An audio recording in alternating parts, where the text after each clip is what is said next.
அன்பான EOS channel சொந்தங்களே, இன்றைக்கி காயல்பட்டினத்தில் 78வது சுதந்திர விழா பல இடங்களில் சிறப்பாக கொண்டாடப்பட்டது. பலரும் பல இடங்களிலேயும் இந்திய தேசிய கொடி பட்டொலி வீசி பறந்தது. காயல்பட்டினம் புதுப்பள்ளி ஜமாத் மற்றும் தைக்கா திரு நண்பர்கள் இணைந்து வருடம் தங்களது தேசப்பற்றும் உணர்த்தும் விதமாக இங்கே புதுப்பள்ளி வளாகத்தில் அமைந்திருக்க கொடிக்கம்பத்தில் தேசிய கொடியை ஏற்றி சிறப்பிப்பார்கள். இந்த வருடமும் அந்த நிகழ்ச்சி சிறப்பாக நடைபெற்றது.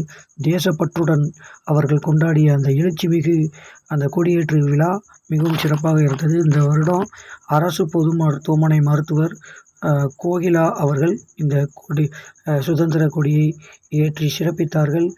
தேசப்பற்றுடனும் மிக்க எழுச்சியுடனும் இந்நிகழ்ச்சி நடைபெற்றது.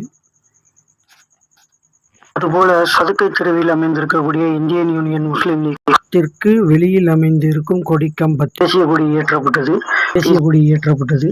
இதில் அக்கட்சியின் நிர்வாகிகள் மற்றும் தலைவர்கள் கலந்து கொண்டார்கள். தேசிய கொடியை நகர செயலாளர் பாதுல் அசாப் அவர்கள் மன்னர் பாதுல் ஷா அவர்கள் ஏற்றினார்கள். நூஹ் சாஹிப் அவர்கள் தலைமை தாங்கினார்கள். தலைவர் மற்றும் பல நிர்வாகிகள் இதில் கலந்து கொண்டார்கள்.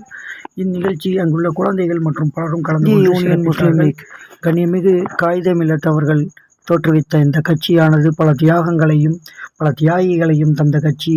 மக்கள் நலனுக்காக பாடுபடக்கூடிய இந்த கட்சியின் சுதந்திர தின கொண்டாட்டங்கள் மிக சிறப்பாக இருந்தது. அலியா தெருவில் உள்ள குட்டியாப்பள்ளி தாவா சென்ற சமூக நல்லிணக்க பேரவை சார்பாகவும் சுதந்திர தின விழா சிறப்பாக கொண்டாடப்பட்டது.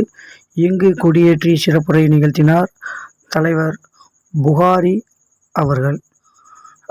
அடுத்ததாக நன்றியுரை அகமது ரியாத் அவர்கள் கூறினார்கள். நிகழ்ச்சி தொகுப்பு அவர்கள் MM முஜாஹித் அவர்கள் நிகழ்த்தினார்கள். சுதந்திர போராட்டத்தின் இஸ்லாமியர்களின் பங்கு குறித்து உரை நிகழ்த்தப்பட்டது. மிக சிறப்பாக சுதந்திர தின விழா இங்கு கொண்டாடப்பட்டது.